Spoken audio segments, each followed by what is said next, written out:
Bien, vamos a empezar con el solucionario del examen virtual de la UNI 2020, realizado el día de hoy, 14 de junio. Bien, históricamente, y esto quedará también para la estadística, es la primera vez que la UNI realiza un examen, sea admisión, simulacro, bajo esta modalidad. Todas las veces ha sido presencial y esta es la primera vez que se digitaliza a este formato. Aún no se conoce si es que el examen de admisión también se realizará de manera digital, pero siempre hay que estar preparado y sin más que añadir, empezamos con el solucionario. Recuerden, somos el grupo Science Tech. eh, Pueden encontrarnos en nuestra página de Facebook, donde también hemos subido imágenes de las soluciones a todas las preguntas de matemática, física y química. Nos pueden encontrar en Facebook como la ONG Science Tech Research Uni o Science Tech Perú. Bien, empezamos entonces. Problema 1. Este problema es de cinemática. Nos dice que en la figura se muestra la aceleración en función del tiempo de un móvil con movimiento rectilíneo. Se sabe que para t igual a 0, v igual a 0, nos piden la velocidad cuando t es igual a 3 segundos. Este es un típico problema de cinemática. Si ustedes están obviamente en un nivel preuniversitario, debemos utilizar las herramientas adecuadas al nivel. Sin embargo, de aquí cuando ustedes ya logren su objetivo y estén dentro de la misma uni, aprenderán que hay métodos mucho más rápidos para resolver este tipo de problemas, con una gráfica y tal, como las integrales y las derivadas. Más adelante incluso las ecuaciones diferenciales. Bien, no nos compliquemos más. Analicemos. Nos piden la velocidad cuando t es igual a 3. Entonces, lo que tenemos que analizar es a partir del instante 2, que como vemos, la función aquí, la función presenta un decaimiento, ¿verdad? Aquí está la función aceleración en función del tiempo. Avanza de manera constante hasta que t es igual a 2, luego cae, hay un salto en la gráfica hasta a igual a -1 y así se mantiene constante de nuevo hasta que t es igual a 4. Bien, entonces lo que hay que hacer es lo siguiente. Esto es el resumen de lo que acabo de decir y debemos analizar estos instantes de tiempo, t igual a 2 y t igual a 3 para hallar la velocidad que nos piden. Bien, para t igual a 2 sabemos que la fórmula típica del MRUV es velocidad final igual a velocidad inicial más aceleración por el tiempo. Esto parte del reposo por dato del problema. Se sabe que para t igual a 0, v igual a 0. ¿Ok? Entonces, como parte del reposo ponemos 0 más aceleración, que de acuerdo a la gráfica es 2. En el límite, cuando la función antes de que decaiga, la aceleración es 2. Entonces tenemos que tomar en cuenta esa aceleración. Y el tiempo que transcurre desde 2, bueno, perdón, desde 0 hasta 2 es 2 segundos. Entonces ponemos 2. La velocidad final será 4 metros por segundo. Y volvemos a hacer el mismo proceso para t igual a 3. Velocidad final será igual a la velocidad inicial, que vendría a ser esta velocidad que acabamos de calcular, 4 metros por segundo, más la aceleración por el tiempo. Aquí la aceleración es negativa. Y el tiempo, 4, el tiempo será el final 3 menos el anterior, el instante anterior analizado, que es 2, o sea, 1 de variación, y la velocidad final sale 3. Problema sencillo y la clave es la C. Siguiente. Y este creo que es el problema más interesante de todo el simulacro, puesto que se puede resolver de manera informal, a la preuniversitaria, a la típica, esos métodos de academia que en realidad no son nada favorables para el estudiante, ya que empiezan a asumir cosas y luego ingresan a la universidad y por eso están sacando bajas notas en los exámenes. Pero bien, leamos. Dice, un proyectil se dispara con una rapidez inicial de 50 metros por segundo y un ángulo de 45 grados. En el punto más alto de la trayectoria, este explota y se divide en dos partes de igual masa, una que no tiene velocidad y por lo tanto cae verticalmente, y nos piden la distancia máxima de una de ellas. O sea, nos están pidiendo el alcance horizontal. Este problema es bastante interesante, ahora van a ver por qué. Bien, eh, a ver, aquí para que se aprecie mejor, tenemos que al inicio, evidentemente, se da un problema típico de movimiento parabólico. Nos dicen que la velocidad total es 50 metros por segundo y su ángulo de subida es 45 grados. Entonces, hallamos la componente horizontal y vertical, que ambos son 25 raíz de 2. Luego, en el eje Y, decimos velocidad final será igual a velocidad inicial más aceleración por el tiempo. Analizaremos este instante inicial y nuestro instante final será este en el que se logró la altura máxima. La velocidad final en la altura máxima es cero. Esta altura, este instante se da antes de la explosión, por eso lo puse entre paréntesis. Luego esto será igual a 25 raíz de 2, nuestra velocidad inicial, menos g por t. Despejando y resolviendo con g igual a 9,81 metros por segundo al cuadrado, tenemos que t es 3,6 segundos aproximadamente. Luego, en el eje X se da un MRU y decimos que la distancia es igual a la velocidad por el tiempo. A la distancia le llamaré L. Nuestra velocidad, como sabemos, es 25 raíz de 2, la componente horizontal. Por 3,604, pues el tiempo transcurrido es el mismo. Entonces, aquí tenemos la longitud L, 127,4. Y ahora viene lo interesante. En la explosión vamos a analizar dos instantes antes de la explosión y el instante después de la explosión, consecutivos, ¿no? Tenemos que la partícula, o mejor dicho, el proyectil, tenía una masa de 2m, se va a subdividir este en dos otros proyectiles de masa m y la otra m son iguales y la masa se conserva según el problema.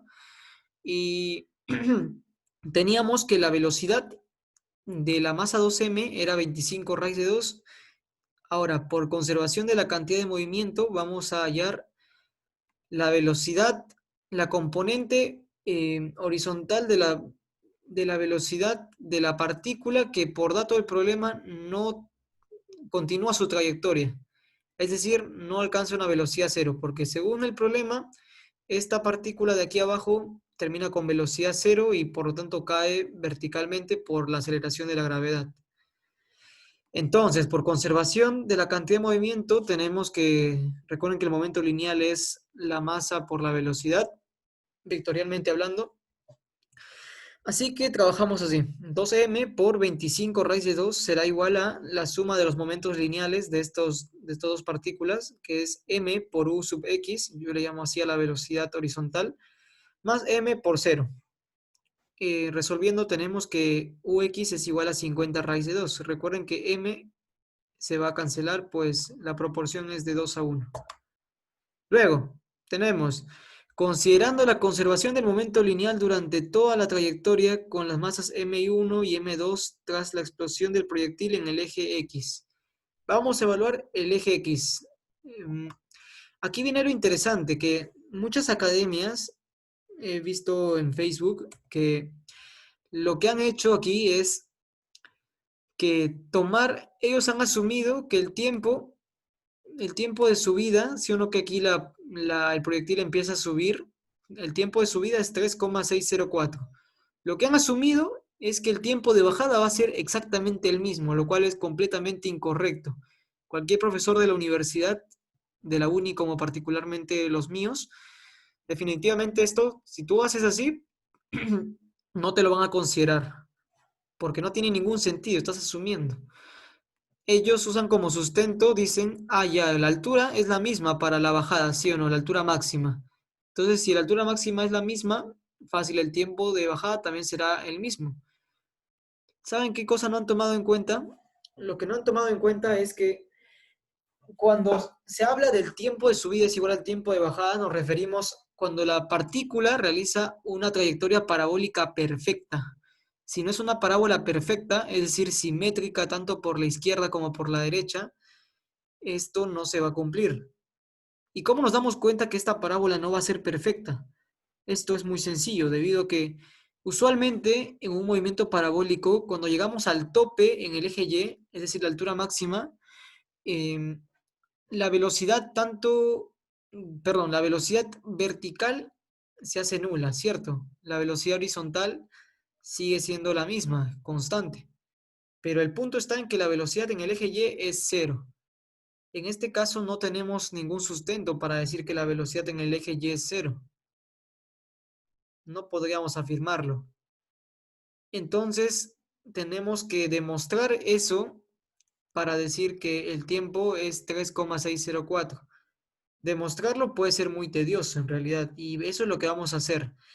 Vamos a aplicar usando la teoría, vamos a demostrar que tras la explosión, ¿qué cosa es la explosión? La explosión es como si es que esta partícula realizara un choque de tal manera que esa partícula que ven aquí, donde dice antes, es como si chocara con este sistema de partículas que dice después, y la velocidad posterior a la explosión conserva la cantidad de movimiento de antes. O sea, esto de la conservación lo van a entender mejor acá.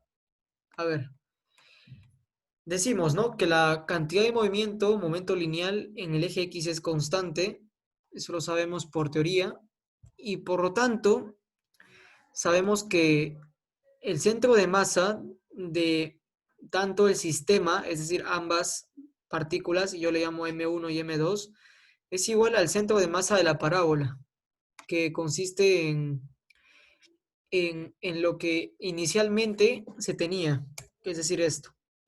Si la partícula seguía esta trayectoria y no había una explosión, será lo mismo que si es que estas dos partículas continuasen su camino y llegaran aquí hasta el suelo. Entonces, eso se puede hacer debido a que el momento lineal es constante en el eje X. Así que vamos a evaluar eso.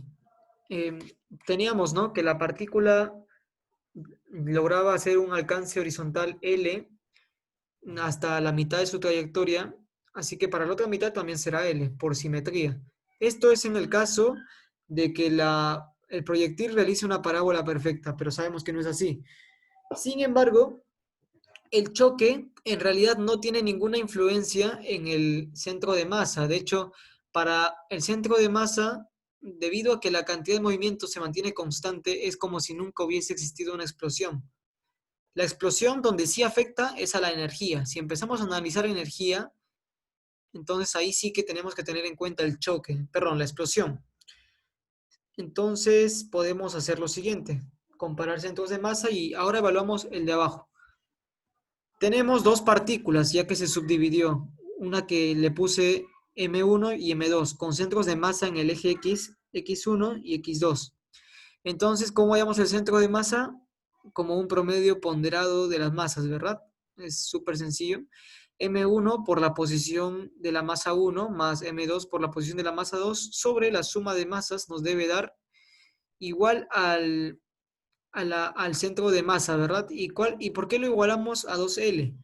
Porque es como si es que en el caso 1, que es el de aquí arriba, no hubiese existido en realidad nunca una explosión. Entonces, su centro de masa para el instante cuando terminan de hacer su trayectoria, o sea, cuando acaba todo el movimiento, es 2L, porque terminas acá, ¿verdad? O sea, acaba su recorrido y termina ahí. Entonces, para ese instante, cuando acaba el recorrido, el instante final, el centro de masa será 2L en el eje X. Entonces, como M1 es igual a M2 por dato del problema, y X1 es igual a L, ¿por qué? Porque la partícula tras la explosión se dividió en dos, ¿cierto? Una que continúa su trayecto y la otra que cae verticalmente porque no tiene velocidad por dato del problema.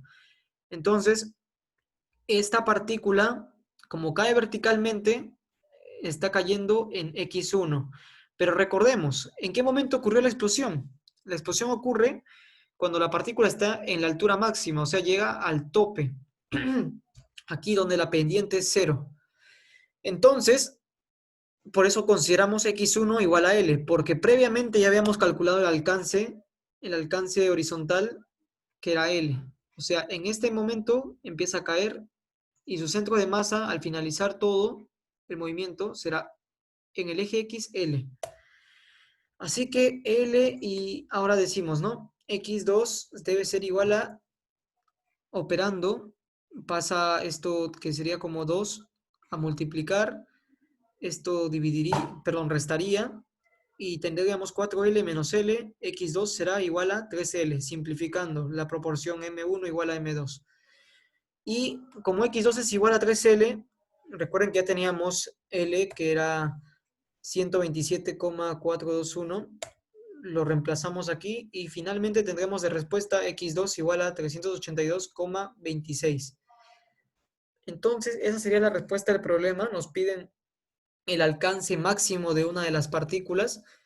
Bueno, ese sería el alcance. Lo hemos hallado analizando el centro de masa para el instante final, el instante en el que finiquita la trayectoria, el movimiento parabólico, tanto en el caso inicial, que termina siendo un supuesto, como en el caso real, luego de la explosión.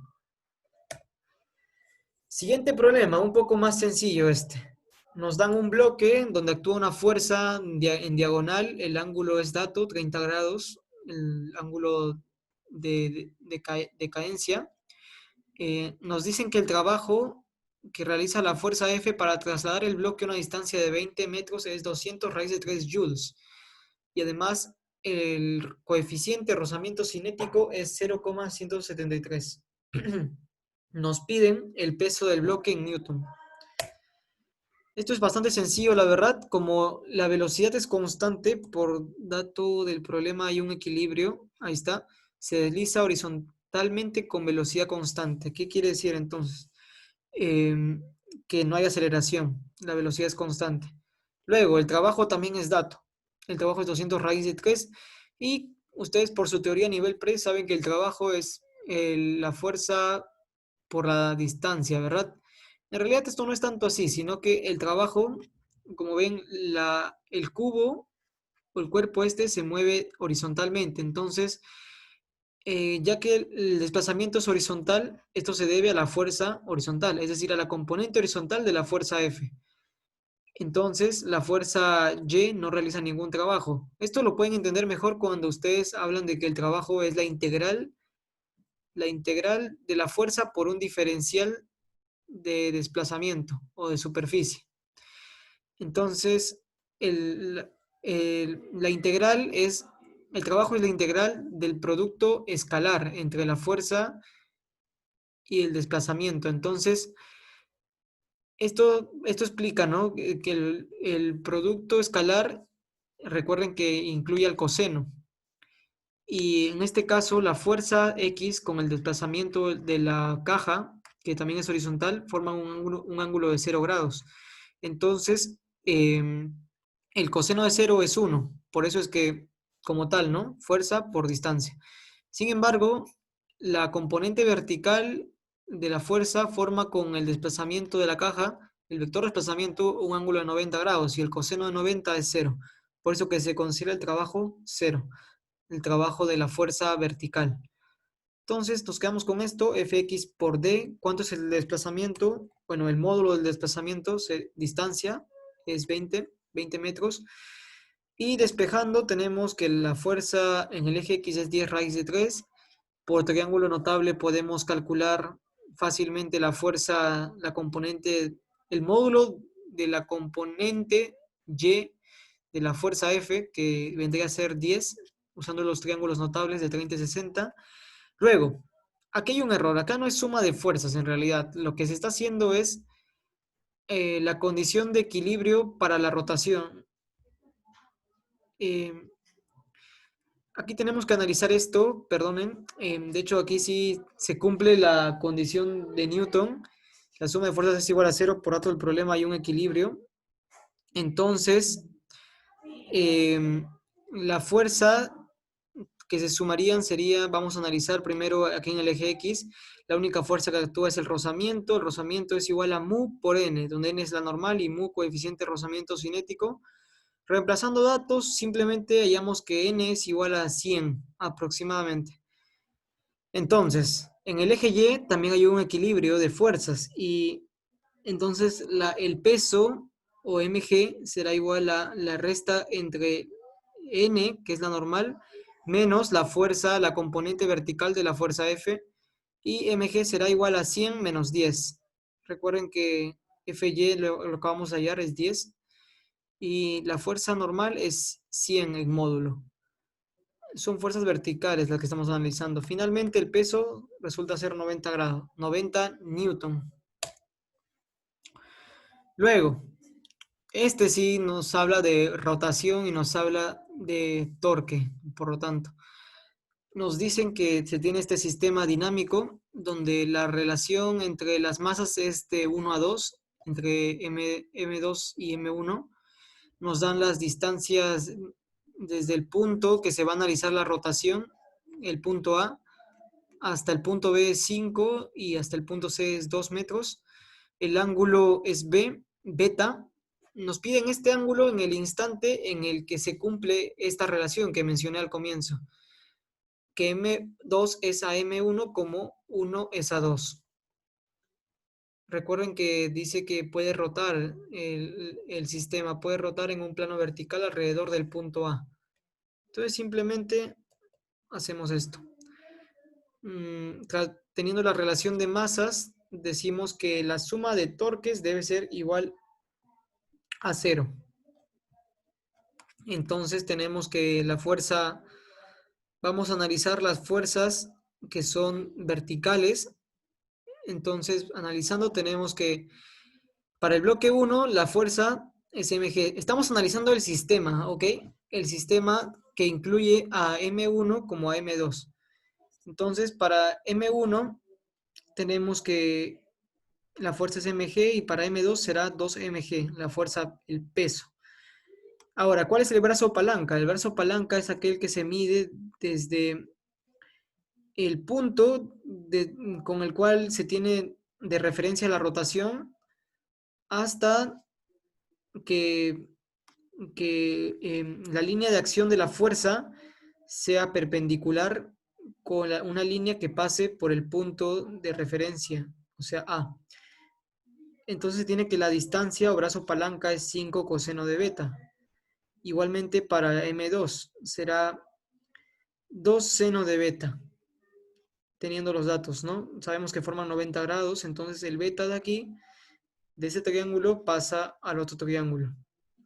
Entonces tenemos que las fuerzas que provocan un torque en sentido horario es igual a las que provocan un torque en sentido antihorario. Entonces, utilizando la definición de torque, fuerza por brazo palanca, tenemos mg por 5 coseno de beta es igual a 2 mg por 2 seno de beta. Y despejando simplemente tenemos que beta es el arco tangente de 5 cuartos o 1,25. Siguiente. Es un problema de calorimetría. Nos dicen que el gráfico representa la temperatura T en función del calor absorbido por 20 gramos de un líquido. O sea que al inicio de la gráfica este material será un líquido. ¿Cuánto vale el calor específico en la fase gaseosa? Bien. Entonces, tenemos lo siguiente.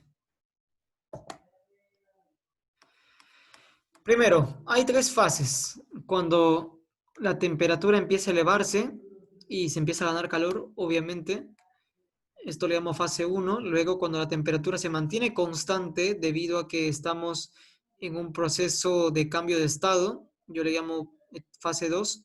Y la fase 3 es cuando de nuevo se incrementa la temperatura y seguimos ganando calor. Entonces, nos dicen que al inicio se trata de un líquido. Por lo tanto, la fase constante que le sigue será una evaporización o evaporación. Y la fase 3 será la fase gaseosa. Ustedes conocen ya el proceso.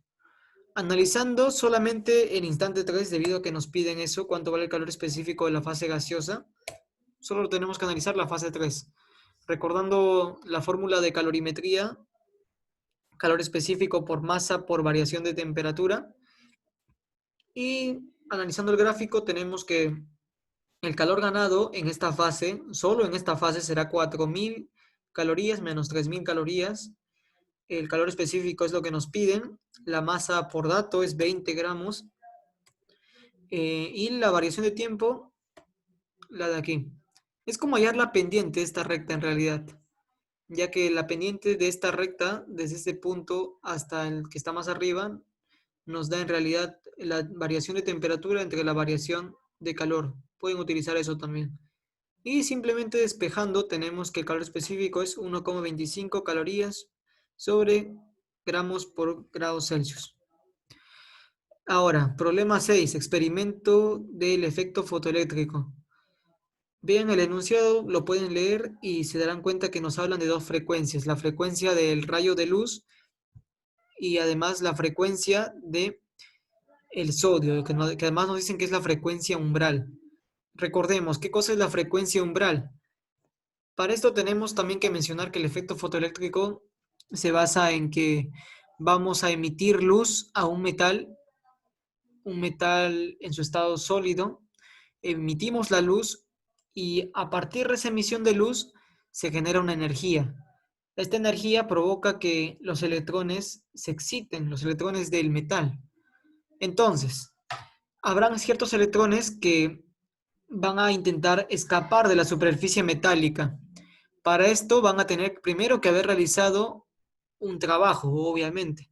Este trabajo se le conoce como función trabajo y bueno, no está el gráfico aquí. Eh, Luego, aquellos que a pesar de que ya realizaron un trabajo, continúan teniendo aún energía recibida por el rayo de luz, estos salen de la superficie con una cierta velocidad y esta ganancia de velocidad genera una energía cinética. Entonces, en eso se basa el efecto fotoeléctrico. Nos piden la función trabajo del sodio y el potencial de frenado. Bien, como les dije, el efecto fotoeléctrico, lo que les acabo de contar, se basa, es lo mismo que en esta fórmula. Su traducción a la física vendría a ser esto, la fórmula 1. Y utilizando el dato de la frecuencia umbral, recuerden que la frecuencia umbral es la frecuencia mínima que debe ocurrir para que el electrón no salga con una cierta velocidad, es decir, no tenga energía cinética, pero que sí realice la función trabajo. Eso es frecuencia umbral.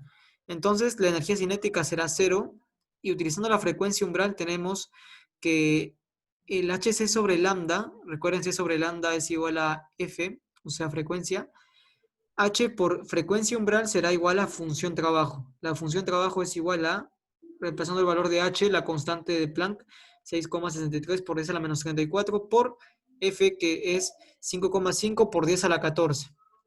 La función trabajo será 36,46 por 10 a la menos 20 Hz. En realidad Hertz no, perdonen, aquí hubo un error de unidades, es Joules. Sí, hubo una confusión ahí.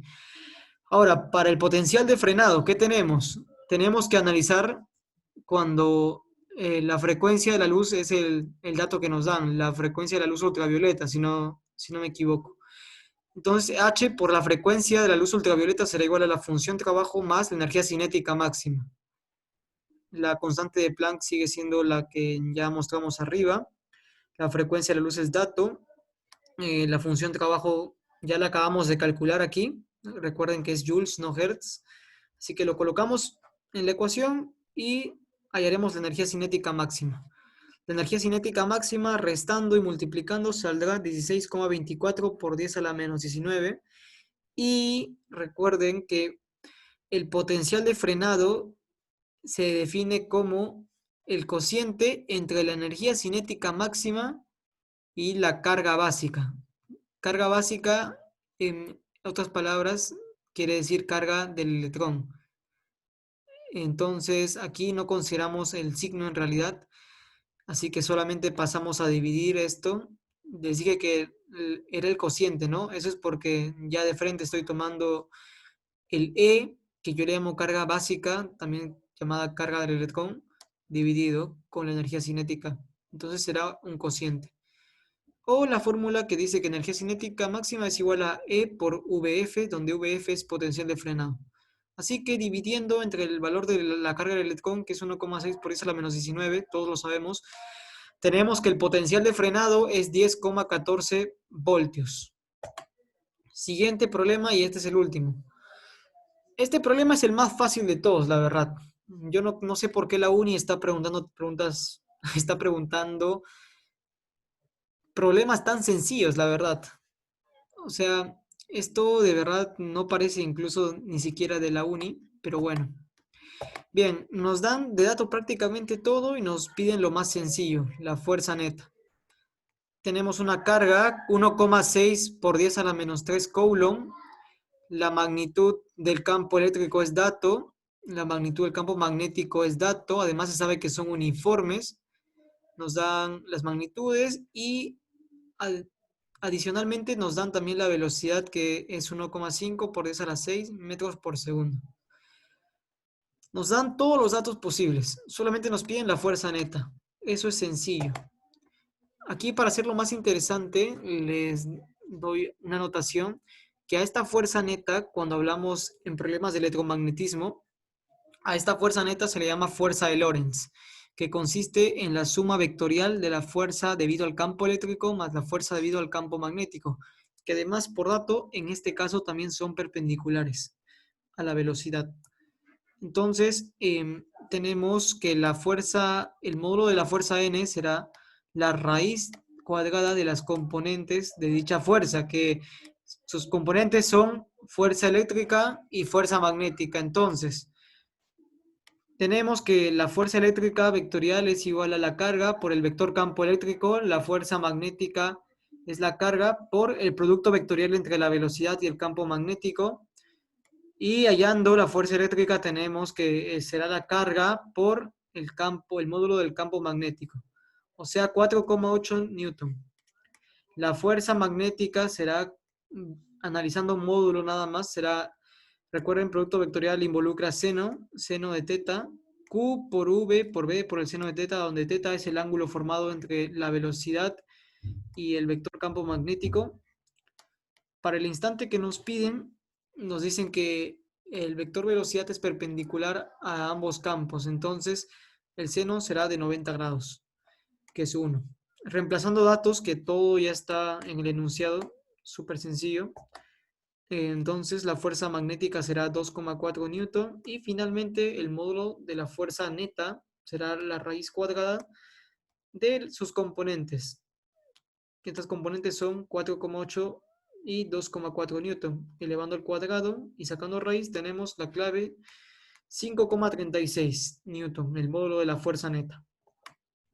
Eso ha sido todo. Recuerden que todos los cursos están ya resueltos en nuestra página de Facebook. Los pueden encontrar allí como Science Tech Research Uni o Science Tech Perú, así igual que el nombre de nuestro canal.